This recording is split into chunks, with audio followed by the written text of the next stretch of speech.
Hi, I'm Gabriel Blackwell. I'll be reading from Correction, a finalist for the 2021 Big Other Book Award for Fiction. Bedtime. I told my son a disappointing story. A story, he said, that was no good. That wasn't very good, he said. Deadly serious and not at all tired. Not that I had so much invested in this story, but I wasn't sure where to look for a moment.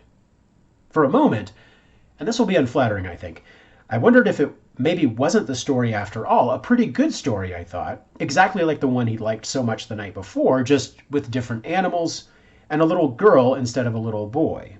And I thought maybe he would have said this after any story I told that night, no matter how good, which is to say that for a fraction of a second, I wondered about my son's true motivations, which is also to say that I wondered if it wasn't so much the story I'd told as that I'd told it.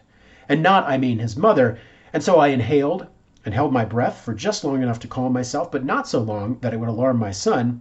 And then I asked him to tell me a story. And he did. He told me a story about a fish, we'd been to the aquarium the week before, who was friends with Hal, his toy dog, who were both, for reasons that were unclear to me, in a sort of running conflict with a shark who wore a trench coat. I wondered how he knew what a trench coat was.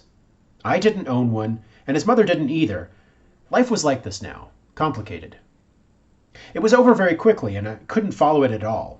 That was a good story, I said, because there were things in it that I thought were interesting or clever, like the way the shark tied his trench coat together with a bedsheet to escape from Hal at the end. The look on my son's face when I said this had a kind of sureness I would later envy. Now you go, he said. You know, I don't know if my wife has told you this, but our son originally had a twin.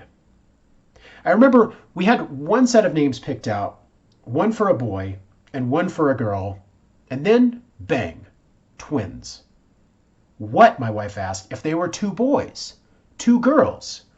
Now, all of a sudden, we were having a fight we'd already had over a name she'd wanted me to consider, but that I really didn't like. She felt I wasn't listening to her, and I felt she was bullying me.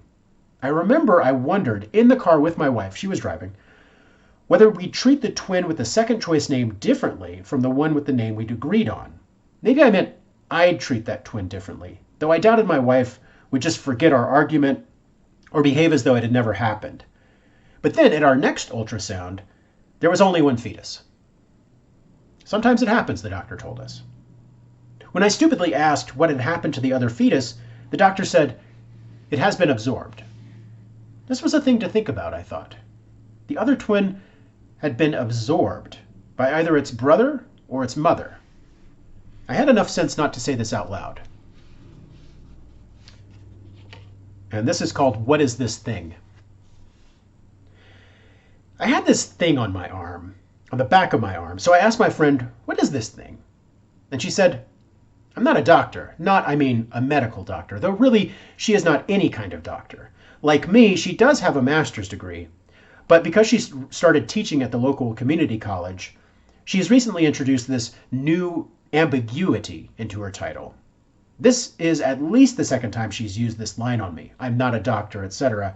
No doubt to get a laugh out of me, which is pretty easy to do, but not that easy. It's possible she's used the line on me more than twice, and I'm somehow conflating the previous instances? I'm not sure. But anyway, when I reminded her that she really is no kind of doctor, medical or otherwise, she still hadn't looked at the thing on my arm, she told me that she does not, on the first day of class, tell her students to call her doctor or professor. But she also doesn't correct them if later in the semester they call her one or the other. Though she isn't a doctor or a professor, only officially an instructor. I know because I looked her up on the school's website. She tells me she really does it for her colleagues, some of whom are very touchy about their titles.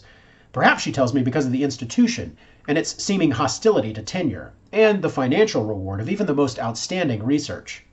But I know that actually she does this mostly for her, and the thing about the colleagues just makes that truth a little easier to accept.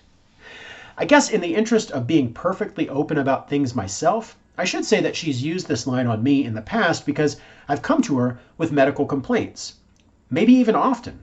Even though I know, and if I hadn't known she would no doubt have told me, she's unqualified to assess them or to reassure me about their seriousness. So now I'm wondering why it is I tell her about my health problems at all. And the only idea I have, the one I keep coming back to, I'm telling her, Is that really my health problems are the only way I have of relating to other people anymore? The only things I think I share with other people? And the busboy picks just this moment to drop the bin.